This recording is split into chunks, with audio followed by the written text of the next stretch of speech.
हाँ जी, class start करते हैं हम। इंटरनल ट्रेड जो कल हमने स्टार्ट किया था टॉपिक, उसी को हम आगे आज कंटिन्यू करेंगे। कल हमने बात की थी कि इंटरनल ट्रेड जो है दो तरह का होता है, होलसेल ट्रेड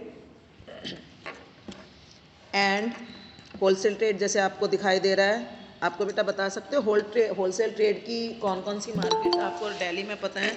होलसेल होता क्या है बेटा, बताओ होलसेल ट्रेड क्या होता है? मैम जहाँ थोक में सामान बेचा जाता है। थोक में सामान मिलने का क्या मतलब होता है? मैम मतलब इसमें प्राइस भी कम होता है।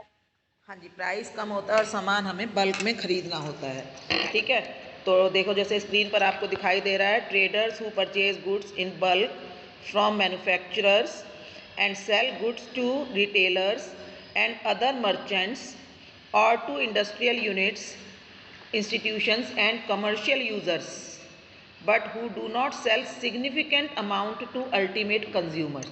देखो इसके अंदर आ गई, जो बल्क में सामान खरीदते हैं, मैन्युफैक्चरर से खरीदते हैं और उस सामान को किसको बेचते हैं? या तो रिटेलर को, या दूसरे और किसी ऐसे व्यापारी को, या किसी इंडस्ट्री को बेचते हैं। जैसे कुछ जो होलसेलर्स होते हैं वो किसी इंडस्ट्रियल यूनिट को भी सामान बेचते हैं, और जो ज़्यादा अमाउंट बहुत कम, कभी किसी को अगर कंज्यूमर को बेचते हैं तो बहुत कम सामान बेचते हैं, बहुत रेयरली ये लोग सामान जो है अल्टीमेट कंज्यूमर को बेचते हैं। ठीक है, ये जो है एक इम्पॉर्टेंट लिंक है between the manufacturer and retailer. ठीक है, मैन्युफैक्चरर और रिटेलर के बीच में होलसेलर एक इम्पॉर्टेंट जो है रोल प्ले करता है, और they enable the producers not only to large number of buyers to reach large number of buyers spread over a wide geographical area through retailer, but also to perform a variety of function in the process of distribution of goods and services। ठीक है, जैसे कि ये जो है, ये जो retailers होते हैं, इन्हीं की वजह से जो प्रोड्यूसर्स का सामान उन कस्टमर्स तक पहुंच पाता है जो बहुत दूर दूर तक बिखरे हुए हैं। इनके पास रिटेलर्स आते हैं, रिटेलर्स को बहुत सारा सामान एक ही जगह पर मिल जाता है, और साथ में ही क्या करते हैं कि जो जैसे ग्रेडिंग करना है, सामान का ग्रेड फिक्स करना है कि किस वैरायटी का सामान है क्या।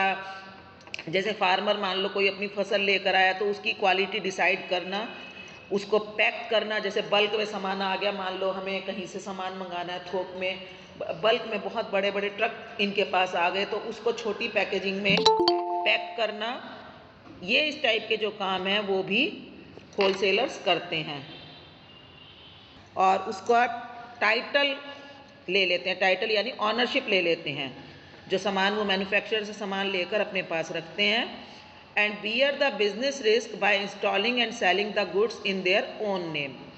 इसके बाद जो भी बिजनेस रिस्क होता है, जैसे सामान को रखने का, स्टोर करने का, सामान खराब हो सकता है, चोरी हो सकती है, उस टाइप का जो भी रिस्क है, या बिजनेस का रिस्क है। बिजनेस रिस्क का मतलब डिमांड एंड सप्लाई कम हो जाने का रिस्क। जैसे उन्होंने तो बल्क में सामान खरीद लिया, लेकिन मान लो बाद में उसकी डिमांड कम हो गई, तो ये जो रिस्क है वो भी होलसेलर जो हैं खुद बियर करते हैं। ठीक है, वो अपने नाम से सामान खरीद लेते हैं, इसके बाद ये नहीं होता कि वो सामान वापस कर देंगे, वो बियर उनको खुद ही करना पड़ता है रिस्क। इसके बाद जैसे they purchase in bulk and sell in small lots, वो बल्क में खरीदते हैं और कंपैरेटिवली उसके छोटे लॉट बनाकर, जैसे आप सामान आया उसका कोई एक साथ बहुत सारा सामान, 1000 किलो सामान उन्होंने किसी चीज़ का ख़रीदा या 1000 यूनिट्स ख़रीदी, फिर उसके 12-12 यूनिट्स के पैकेट्स बनाकर सेल कर दिए। जैसे आप लोग क्लिप्स देखते हो सदर बाज़ार में, क्लिप्स मिल रही हैं, ये डेकोरेशन का सामान मिल रहा है, आपको दिखाई दे रहा है, तो उन्होंने बहुत सारा ख़रीदा। ठीक है, किसी चीज़ के उन्होंने 100 पीस मंगवाए तो उसको 10-10 पीस के लॉट बना दिए, वो रिटेलर को बेचे, फिर रिटेलर उसको 1 बाय 1 जो है कंज्यूमर को बेचेगा। तो ये जो है सामान बल्क में ख़रीदते हैं और उसके छोटे पैक बनाकर फिर रिटेलर को बेचते हैं, और फिर रिटेलर उन छोटे पैक को और छोटा करके कंज्यूमर को, अल्टीमेट कंज्यूमर को सेल करता है। बेटा आवाज़ आ रही है मेरी? Yes ma'am. हाँ जी, Yes, ma'am. अच्छा देखिए, they undertake various activities such as grading of product. Product को ग्रेड करता है। ग्रेड करना जैसे कि अलग अलग जैसे क्वालिटी होती है ना प्रोडक्ट की, कैसी क्वालिटी है तो ए ग्रेड देना, बी ग्रेड देना, ताकि जो भी प्रोड्यूसर है उसको जो है सामान के सही रेट्स मिल जाए। तो ये लोग क्या होते हैं उस चीज़ में एक तरह से परफेक्ट हो जाते हैं, उस चीज़ के लिए एक स्पेशलिस्ट हो जाते हैं। इनके पास सामान कई मैन्युफैक्चरर्स का आता है, तो ये लोग क्या करते हैं सभी मैन्युफैक्चरर्स का सामान एक दूसरे से कंपेयर करके और कुछ स्टैंडर्डाइज प्रोसीजर निकाल कर उसको ग्रेड भी कर सकते हैं। ठीक है, ग्रेड करते हैं कि भाई ये सामान खासतौर पर जो एग्रीकल्चरल प्रोडक्ट हैं उनकी क्वालिटी डिसाइड करते हैं। ग्रेड करने का मतलब क्या है बेटा? Quality decide. Quality decide. Packing into smaller lots, जैसे चाय की पत्ती है ना, टी है, मान लो दार्जिलिंग से इन्होंने मंगवाई, तो वहाँ से आपको पता है बड़े बड़े जो वुडन कंटेनर्स है उसमें वो इकट्ठी पैक होकर आ गई। फिर उसको वो पैकेट्स जो बनाते हैं वो पैकेट्स बना देते हैं स्मॉलर लॉट्स के, फिर उन पैकेट्स को एक बड़े पैक में पैक करके वो बेचते हैं। स्टोरेज का काम करते हैं, इनके अपने वेयर हाउसेज होते हैं, वहाँ पर ये सामान को स्टोर करके रखते हैं। फिर ट्रांसपोर्टेशन में हेल्प करते हैं। इसके बाद प्रमोशन ऑफ गुड्स को प्रमोट करना, उसको एडवर्टाइज़ करना या उसको दूसरों को उसके बारे में इसकी जानकारी देना, वो भी ये काम करते हैं। फिर मार्केट इन्फॉर्मेशन कलेक्शन का काम करते हैं, यानी कि कंज्यूमर को क्या चाहिए, क्या प्रॉब्लम है, क्या चीज़ वो और नयापन चाहता है, वो सारी इन्फॉर्मेशन भी जो है होलसेलर डिफरेंट रिटेलर से इकट्ठी करते हैं। And collection of small and scattered orders of retailers. जो भाई जो रिटेलर है वो कहाँ पर होगा बेटा रिटेलर? आपको पता है होलसेलर्स जो है एक पर्टिकुलर सेंट्रलाइज्ड जगह पर फिक्स होते हैं किसी भी एरिया में। जैसे कि ये अब आपको ये चांदनी चौक का एरिया दिखाया है, जैसे सदर बाज़ार है, चांदनी चौक है, भागीरथ पैलेस है, इस तरह से बहुत सारी हमारे यहाँ भी आपको पता है मार्केट है दिल्ली में, पता है ना बेटा, हर चीज़ की मार्केट है। खारी बावली है जहाँ पर आप एग्रीकल्चरल या खाने पीने के सामान की थोक मार्केट है। सदर बाज़ार में हमें फैक्ट्री प्रोसेस्ड गुड्स की जो है थोक मार्केट है। ऐसे ही चांदनी चौक में आपको कपड़ों की मार्केट मिल जाएगी, चावड़ी बाज़ार में आपको कागज़ की स्टेशनरी सामान की मार्केट मिल जाएगी। ये सब जो थोक मार्केट्स हैं ये एक सेंट्रलाइज्ड प्लेस पर है, लेकिन ये बहुत सारे जो मैन्युफैक्चरर्स हैं उनका सामान इकट्ठा करते हैं और इनके पास जो रिटेलर आता है वो अलग अलग जगह से आता है। ठीक है ना, तो वो जो रिटेलर्स हैं उनको फिर ये अलग अलग मैन्युफैक्चरर का सामान एक ही जगह पर मिल पाता है। ठीक है, सर्विसेज टू मैन्युफैक्चरर्स। अब हम देखेंगे कि जो होलसेलर्स हैं ये मैन्युफैक्चरर्स को भी सर्व करते हैं, उनकी भी हेल्प करते हैं उनके बिजनेस में, और रिटेलर्स की भी हेल्प करते हैं। ठीक है बेटा, कि ये बहुत ही इंपॉर्टेंट टॉपिक है और ये क्वेश्चन आता है कि क्या होलसेलर्स को एलिमिनेट कर देना चाहिए? एलिमिनेट करने का मतलब क्या? उनको जो होलसेलर्स हैं आपको पता है प्राइस तो बढ़ाते हैं या नहीं बढ़ाते? होलसेलर्स अगर बीच में ना हो तो उनका जो प्रॉफिट मार्जिन है या उनकी जो सर्विसेज वो दे रहे हैं उसकी वैल्यू को भी प्रोडक्ट में ऐड कर देते हैं जब होलसेलर्स एग्जिस्ट करते हैं। अब अगर हम होलसेलर्स को बीच में से हटा दें तो क्या होगा? उन्होंने जो वैल्यू ऐड की वो नहीं रहेगी और उनका कोई प्रॉफिट मार्जिन भी ऐड नहीं होगा, यानी प्रोडक्ट में वो सब ऐड नहीं होगा, तो प्रोडक्ट की प्राइस जो है कम हो जाएगी। तो बहुत से लोग आजकल, जैसे कि ट्रेंड चल रहा है डायरेक्ट टू कंज्यूमर का या बिजनेस टू कंज्यूमर का जो ट्रेंड चल रहा है, उसमें ये कहा जा रहा है कि बीच में से मिडल मैन को हटा दिया जाए। बहुत सारी कंपनीज़ हैं जो आजकल बीच में से मिडल मैन यानी होलसेलर और रिटेलर को एलिमिनेट करके, ठीक है, एलिमिनेट करना मतलब उनको इग्नोर करके उनको बीच में उसने रखा ही नहीं और डायरेक्टली कंज्यूमर को सामान बेच रही हैं। तो क्या ये हर चीज़ के साथ पॉसिबल है? क्या हम पूरी तरह से होलसेलर्स को एलिमिनेट कर सकते हैं? तो बेटा कुछ चीज़ों में आप देखोगे हर चीज़ में होलसेलर्स को एलिमिनेट करना पॉसिबल नहीं है और वो बिज़नेस के लिए भी बेनिफिशियल नहीं है। तो ये चीज़ आपको देखो पॉइंट्स में नज़र आएगी कि क्या मैन्युफैक्चरर को होलसेलर कोई सर्विस देते हैं। तो देखिए सबसे पहली सर्विस वो देते हैं कि वो उनको लार्ज स्केल प्रोडक्शन में हेल्प करते हैं। बेटा जितने भी मैंने ये पावर पॉइंट इसलिए स्लाइड पर जितने भी मैंने पॉइंट लिए हैं, जो भी कंटेंट लिया है वो NCERT की बुक के ही पॉइंट्स हैं और उसी का कंटेंट है, उसी को हम डिटेल में डिस्कस कर रहे हैं।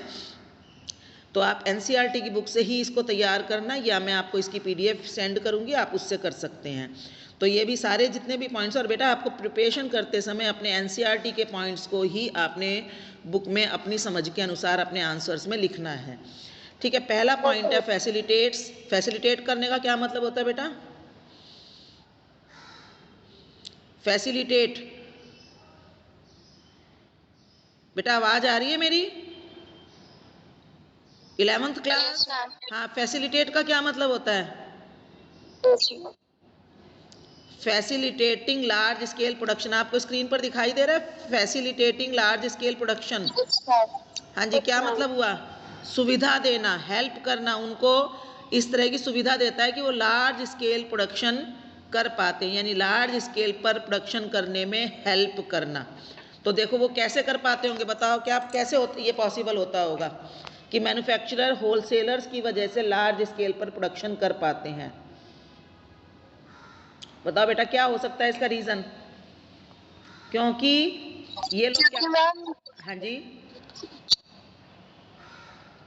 मैम, जो होलसेलर्स है वो मैन्युफैक्चरर से बहुत सारा मतलब कि जो सब सामान है वो थोक के उस पे लेते हैं। हाँ जी, बंडल्स के बंडल्स, तो इसलिए उनको लार्ज स्केल प्रोडक्शन करने पे मतलब हेल्प मिलती है कि वो जितना ज्यादा सामान हो ज्यादा वो और प्रोडक्शन करेंगे। हाँ जी, बिल्कुल ठीक। देखो अगर मान लो होलसेलर ना हो और रिटेलर डायरेक्टली मैन्युफैक्चरर से सामान खरीदेगा, तो वो तो छोटी छोटी क्वांटिटी में खरीदेगा, तो उनको और खरीदेगा भी अलग अलग टाइम पर। तो होलसेलर क्या एडवांस में उनसे बल्क में सामान खरीद लेता है, और फिर वो उनको जब बल्क मतलब बहुत सारा, थोक जिसको आप बोल रहे हो ना हिंदी में, उसको इंग्लिश में बोलते हैं बल्क में। जब वो बल्क में बहुत सारा सामान ले लेता है तो वो लोग भी बल्क में प्रोडक्शन करते हैं, मतलब they don't wait for the consumption of the product, की कंजम्पशन हो तो हम गुड्स प्रोड्यूस करें। वो कंजम्पशन से पहले ही एडवांस में बहुत सारे होलसेलर्स होते हैं, उनका जब सामान खरीद लेते हैं, ऑर्डर दे देते हैं, तो वो लोग भी लार्ज स्केल पर प्रोडक्शन कर पाते हैं। नेक्स्ट पॉइंट है देखो बियरिंग रिस्क। रिस्क बियर करने का क्या पॉइंट होगा? देखो बेटा कि होलसेलर जो है मैन्युफैक्चरर्स का रिस्क शेयर करते हैं, बल्कि हम बियर करने की बजाय शेयर करना कह सकते हैं। बताओ कैसे रिस्क शेयर करते हैं, किस टाइप का रिस्क शेयर करते हैं बेटा? देखो अभी हमने क्या, देखो आपको स्क्रीन पर भी दिख रहा है ना कि wholesale merchants deals in goods in their own name. वो जब सामान खरीदते हैं तो वो सामान फिर उनका बन जाता है। ये नहीं है कि वो मैन्युफैक्चरर के बिहाफ पर सामान अपने पास नहीं रखते, वो सामान खरीदते हैं अपने नाम से, उस सामान की डिलीवरी ले लेते हैं, और फिर उसको जो है अपना जो वेयर हाउस है, वेयर हाउस समझते हो क्या होता है बेटा? वेयर हाउस क्या होता है मैम? जहाँ पे वो चीजों को स्टोर करके हाँ जी, रखते हैं। गोडाउन जिसको हम कहते हैं ना, गोडाउन, उसको अलग अलग तरीके से। अब हर चीज़ के वेयर हाउस ऐसे नहीं होते कि कोई भी कमरा लिया और उसमें भर दिया सामान। हर प्रोडक्ट को वेयर हाउस में भी स्टोर करने के लिए डिफरेंट कंडीशंस चाहिए होती हैं। जैसे एग्रीकल्चरल प्रोडक्ट को कोल्ड स्टोरेज जो वेयर हाउस है उसमें रखा जाता है। कुछ प्रोडक्ट ऐसे होते हैं जिनको बहुत ही लाइट से बचा कर रखना ज़रूरी है, तो उसको उस तरह की, जैसे दवाइयाँ हैं उनको एक अलग कंडीशन में रखा जा सकता है। वुलन मटेरियल है उसको सीलन से बचाने के लिए रखना पड़ता है, यानी अलग अलग सीज़न का, क्लाइमेट का, सबको ध्यान में रखकर वेयर हाउस बनाए जाते हैं। तो ये जो होलसेलर्स होते हैं वो अपने वेयर हाउसेज में उस सामान को रखते हैं लार्ज लॉट में। अब क्या होगा, अगर होलसेलर ना हो तो क्या होगा बेटा बताओ? मैन्युफैक्चरर को रखना पड़ेगा वो सामान अपने पास बनाकर। Yes ma'am. है ना? तो क्या होगा सारा का, अब वेयर हाउस में रखने से कई तरह के रिस्क आएंगे। प्योर रिस्क भी आएंगे जैसे, और इकोनॉमिक रिस्क भी आएंगे।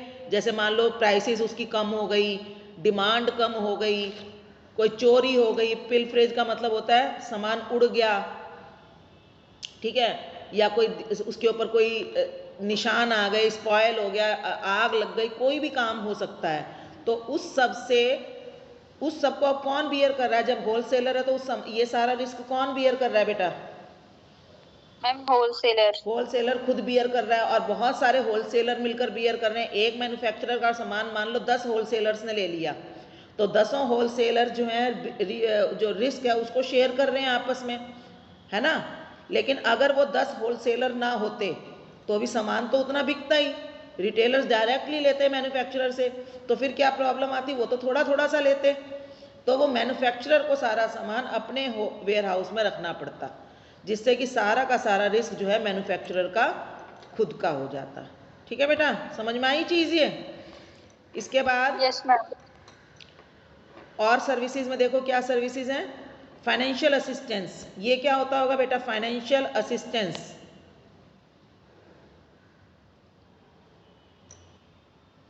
बताओ बेटा, फाइनेंशियल का मतलब, और असिस्टेंस इसका मतलब क्या है, वित्तीय सहायता। फाइनेंशियल असिस्टेंस मतलब वित्तीय सहायता। ये कैसे करते होंगे, ये कई बार क्या होता है, जो होलसेलर्स होते हैं वो जब किसी प्रोडक्ट की बहुत अच्छी डिमांड होती है तो उसके एडवांस ऑर्डर कर देते हैं। ठीक है, एडवांस में ऑर्डर कर देते हैं। कुछ जो मैन्युफैक्चरर्स जो है सामान बनाते हैं तो वो साथ साथ उनका बिकता भी चला जाता है, सेल हो जाता है। कौन खरीदता है उनसे, मैन्युफैक्चरर से सामान कौन खरीद रहा है बेटा, होलसेलर, है ना। होलसेलर उनको, हाँ जी, होलसेलर खरीद रहे हैं ना, तो होलसेलर बल्क में ऑर्डर देकर उस सामान को की पेमेंट कर रहे हैं, तो उनका जो कैपिटल है, वर्किंग कैपिटल बहुत ज़्यादा फिर उनकी गुड्स के स्टॉक में उनकी जो फाइनेंस है वो इन्वॉल्व नहीं हो पाता। एक तो इस तरह से है, यानी कि उनको सामान अपने यहाँ, अगर उन्हें खुद ही वो सामान रखना पड़ेगा तो क्या होगा, उनके पास तो स्टॉक का अमाउंट बढ़ता जाएगा, जब वो बिकेगा तो वो कैश में कन्वर्ट होगा, तो उनको ज़्यादा फाइनेंस की ज़रूरत पड़ेगी। लेकिन जब उनका सामान साथ साथ होलसेलर बल्क में ख़रीदते जा रहे हैं तो उनको ज़्यादा सामान खरीदने की, मतलब ज़्यादा सामान का, ज़्यादा पैसा अपने सामान में ब्लॉक करने की ज़रूरत नहीं पड़ती। ठीक है बच्चे। और इसके अलावा और क्या पॉइंट हो सकता है बेटा, इसके अलावा कई बार जो होलसेलर्स हैं, हाँ जी बोलो बेटा। मैम एक्सपर्ट एडवाइजर्स के बाद एक पॉइंट, बेटा फाइनेंशियल असिस्टेंस में ही हम बात कर रहे हैं कि वो एडवांस मनी दे देते हैं कई बार, कि आप हमारा माल पहले तैयार कर दो, उसके लिए वो एडवांस में भी पैसे दे देते हैं, तो इससे भी उनको फ़ायदा होता है ना। फिर नेक्स्ट हमारा इसमें पॉइंट है कि वो उनको एक्सपर्ट एडवाइस देते हैं। एक्सपर्ट एडवाइस का क्या मतलब है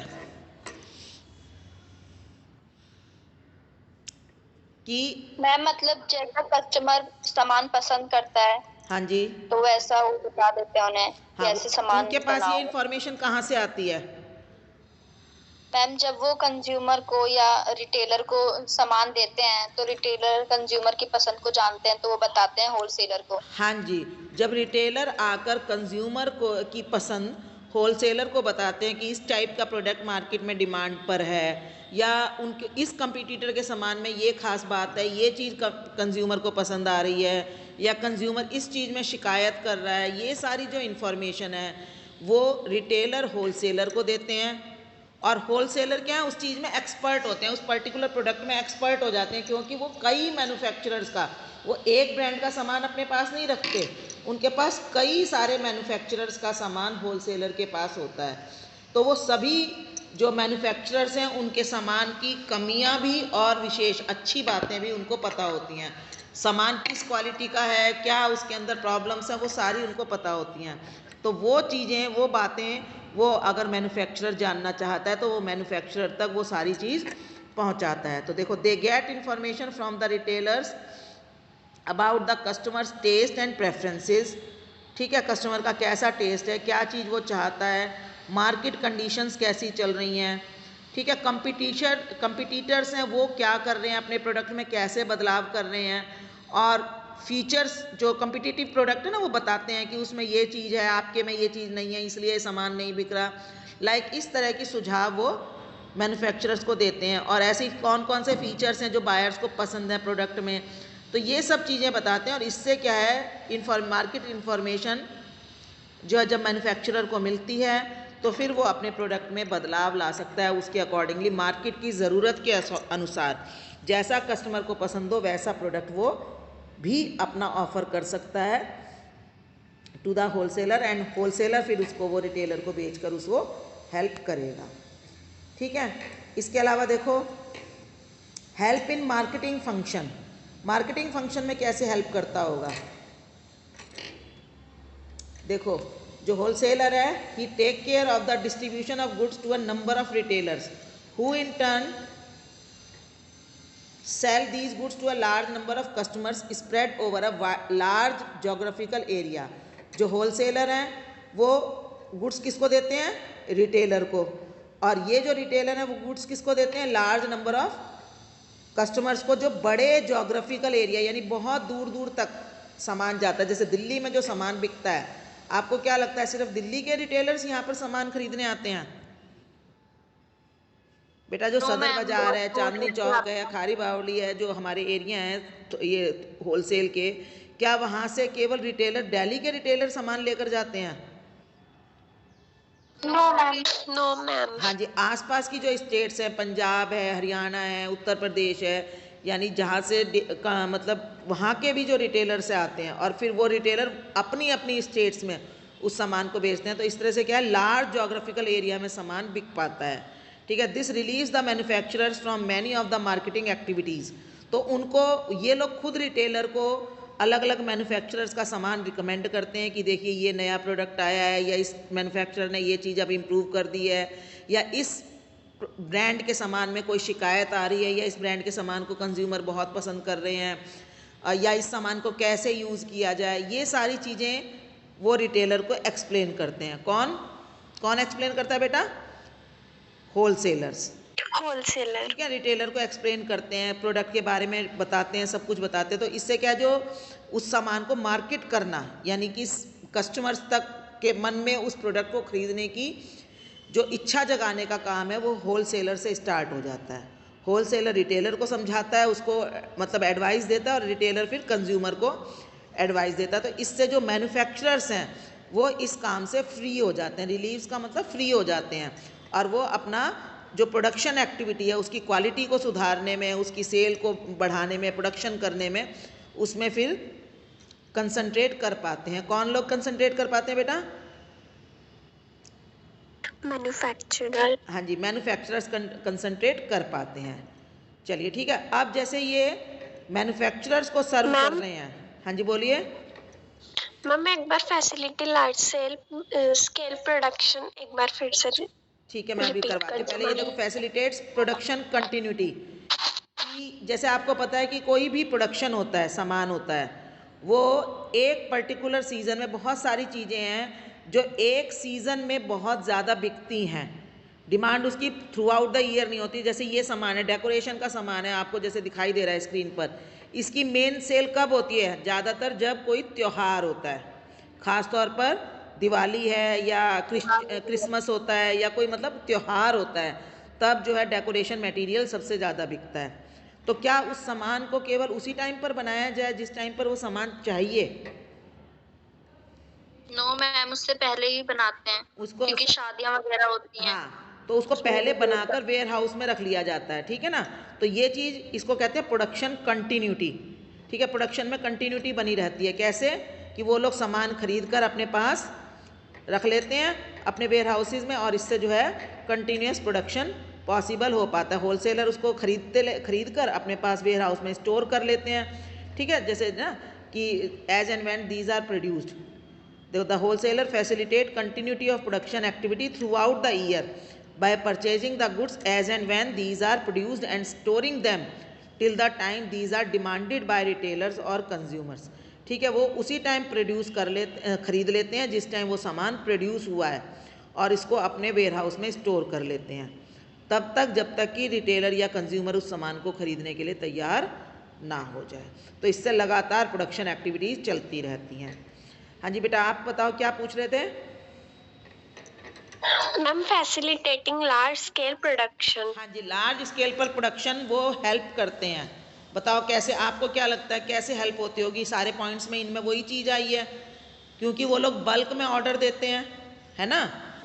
जब बल्क में ऑर्डर, उनको एक साथ बड़ा ऑर्डर मिलता है जो कि बिकेगा अपने टाइम पर थोड़ा थोड़ा करके, तो बल्क में ऑर्डर देने से उनके पास बहुत सारे ऐसे होलसेलर्स हैं जो बल्क में उनसे सामान खरीद रहे हैं। मैन्युफैक्चरर्स को ऐसे, तो मैन्युफैक्चरर्स उनको जब बल्क में एक साथ बहुत सारा सामान दे रहा है तो वो प्रोडक्शन भी एक साथ बहुत सारी कर पाता है।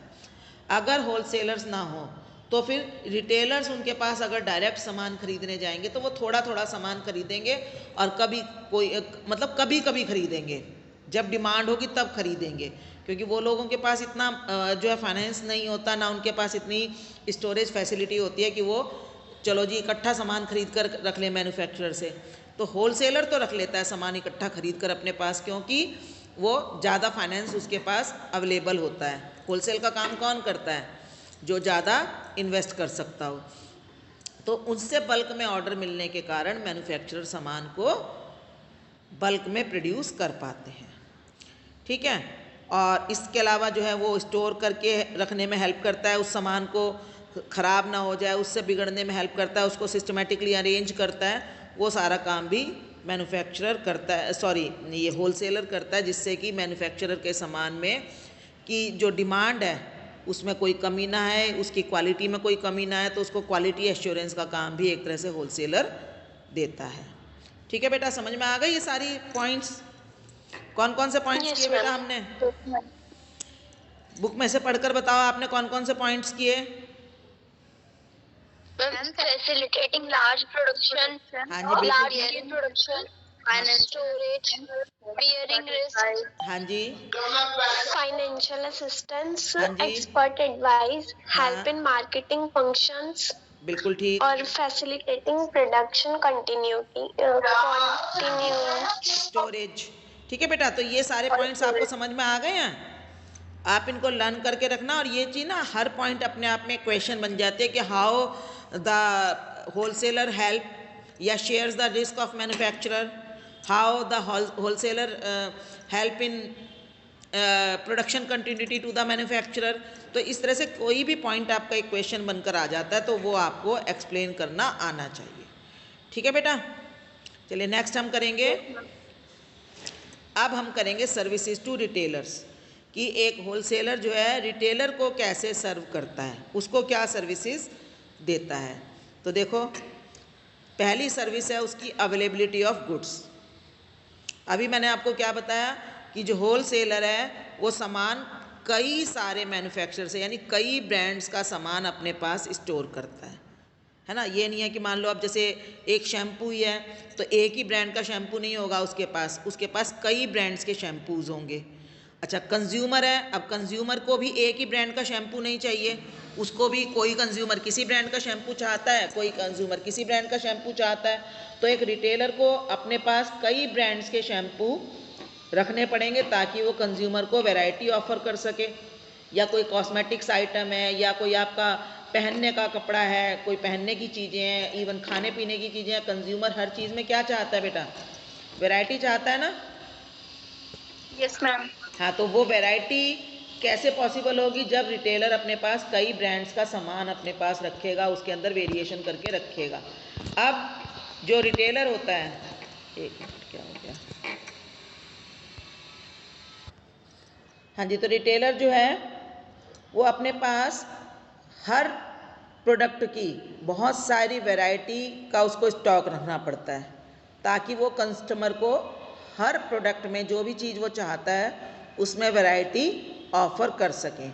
अब वो सामान क्या करेगा, या तो अलग अलग मैन्युफैक्चरर से ख़रीद कर लाए, या फिर वो क्या करता है, जो होलसेलर है, होलसेलर ही अपने पास अलग अलग जो मैन्युफैक्चरर्स हैं उनका सामान अपने पास स्टोर करके रखता है, और फिर वो जो रिटेलर है अपने एरिया में जिस ब्रांड की जैसी डिमांड है उसके अकॉर्डिंगली सामान खरीद कर अपने पास वैरायटी बना सकता है। तो wholesaler makes the product of various manufacturers readily available to the retailers. तो ये होलसेलर्स ही हैं जो उसको कई ब्रांड के प्रोडक्ट एक साथ एक ही जगह पर अवेलेबल करवा देते हैं। ठीक है बेटा, और it release the retailers of the work of collecting goods from several producers. अगर होलसेलर ऐसा ना करें तो क्या होगा, रिटेलर्स को खुद बहुत सारे प्रोड्यूसर्स या मैन्युफैक्चरर से जाना पड़ेगा, के पास जाकर सामान खरीदना पड़ेगा, और उनको ज़्यादा इन्वेंट्री यानी ज़्यादा स्टॉक अपने पास बनाना पड़ेगा। लेकिन क्योंकि उनको एक ही होलसेलर के पास कई ब्रांड मिल जाते हैं तो वो अपनी ज़रूरत के अनुसार अपनी एरिया में जैसी सेल है उसके अनुसार सामान खरीद लेते हैं। फिर देखो दूसरी सर्विसेज क्या है रिटेलर्स को, मार्केटिंग सपोर्ट। बेटा ये सर्विस हमने मैन्युफैक्चरर की भी पढ़ी थी बेटा, ये नहीं पढ़ी थी? ये वाला पॉइंट सर्विस टू मैन्युफैक्चरर में आया था? बोलो बेटा, आया था ये मार्केटिंग सपोर्ट वाला? Yes ma'am, help in marketing function, है ना, मार्केटिंग फंक्शन में। तो यही पॉइंट समझ लो अब रिटेलर में भी है। अब उसमें वो कैसे हेल्प कर रहा था मार्केटिंग में कि वो रिटेलर को सामान के बारे में समझा रहा था, प्रोडक्ट की अच्छाइयाँ, उसके अंदर क्या कमी है, उसकी जो प्रॉब्लम आ रही है रिटेलर की, वो सब समझ रहा था। तो अब यही सपोर्ट जब वो रिटेलर को समझा रहा है तो रिटेलर को भी हेल्प मिल रही है अपने कस्टमर को वो सामान के बारे में समझाने में। उसको डेमोस्ट्रेशन दिलवाना है सामान का, उसकी बारे में उसके फीचर्स बताने हैं, उसका वर्किंग प्रोसीजर बताना है, कुछ भी बताना है, उसमें वो हेल्प करता है। तो देखो, wholesalers perform various marketing functions and provide support to the retailer. तो रिटेलर को इससे फिर अपना प्रोडक्ट आगे बेचने में हेल्प करती है।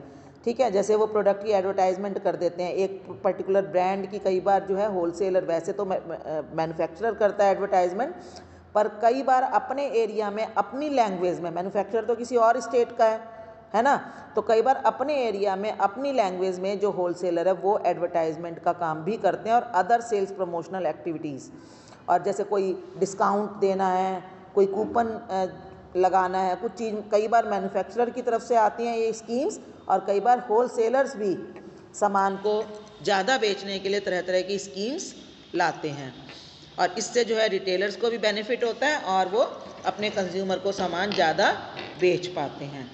ठीक है, तो कोई नया प्रोडक्ट अगर मार्केट में ख़ास तौर पर लॉन्च करना हो तो उस वक्त जो है होलसेलर्स रिटेलर्स की हेल्प से उस सामान को मार्केट में उसकी डिमांड क्रिएट करवा सकते हैं, कंज्यूमर को एजुकेट करके, कंज्यूमर को प्रोडक्ट्स के बारे में बता करके। ठीक है, फिर नेक्स्ट इसका है ग्रांट ऑफ क्रेडिट। क्रेडिट का क्या मतलब है बेटा? ग्रांट ऑफ क्रेडिट बताओ बेटा, क्या मतलब होता होगा ग्रांट ऑफ क्रेडिट का? क्रेडिट मतलब उधार। ठीक है, ग्रांट ऑफ क्रेडिट कि कई बार जो होलसेलर्स हैं वो रिटेलर्स को उधार में भी सामान देते हैं। जब एक रिटेलर की एक अच्छी रेपुटेशन होती है, किसी होलसेलर के साथ उसकी अच्छी टर्म्स होती हैं, या कई बार होलसेलर्स कोई नया सामान है जिसको मार्केट में उसे लॉन्च करना है, उसको कस्टमर को एक्सपेरिमेंटेशन के लिए, मतलब कस्टमर उसको टेस्ट कर सके, टेस्ट कर सके, तो वो लोग रिटेलर्स को वो सामान उधार भी दे जाते हैं। इवन उनको वो रिटर्न बेसिस पर भी सामान बेचते हैं, दे देते हैं कि आप ये सामान अपने पास रख कर देखिए, अगर कस्टमर को पसंद आएगा तो आप बेचते रहना, हमें पेमेंट कर देना, और अगर सामान कस्टमर को पसंद नहीं आएगा तो हम वापस ले लेंगे। तो रिटर्न बेसिस पर भी सामान दे देते हैं, या क्रेडिट पर, उधार पर भी सामान दे देते हैं, जिससे कि जो है जो रिटेलर्स हैं उनको अपने पास सामान का स्टॉक करने में हेल्प मिलती है। इसके अलावा देखो नेक्स्ट पॉइंट है, this enables the retailers to manage their business with relatively small amount of working capital. तो जब रिटेलर्स को उधार सामान मिल जाता है तो उनको अपने बिजनेस में बहुत ज़्यादा वर्किंग कैपिटल लगाने की ज़रूरत नहीं होती, उनके पास बहुत सारा सामान उधार में भी अवेलेबल होता है। फिर है स्पेशलाइज्ड नॉलेज। ये भी जैसे उसी में था ना एक्सपर्ट एडवाइस, समझ लो ये वही पॉइंट है कि wholesaler specialises in one line of product. देखो कोई भी होलसेलर होता है ना, वो एक पर्टिकुलर टाइप का प्रोडक्ट ज़्यादातर बेचता है, उसको उसकी सारी नॉलेज होती है। He knows the pulse of the selling market. Pulse of the selling market का मतलब है कि उन्हें मार्केट में क्या चीज़ चलती है, क्या नहीं चलती, क्या कमी आती है, वो सारी नॉलेज उनको होती है। ये वाला पॉइंट हमने होलसेल सर्विसेज टू मैन्युफैक्चरर में भी पढ़ा था ना, ये वही पॉइंट है।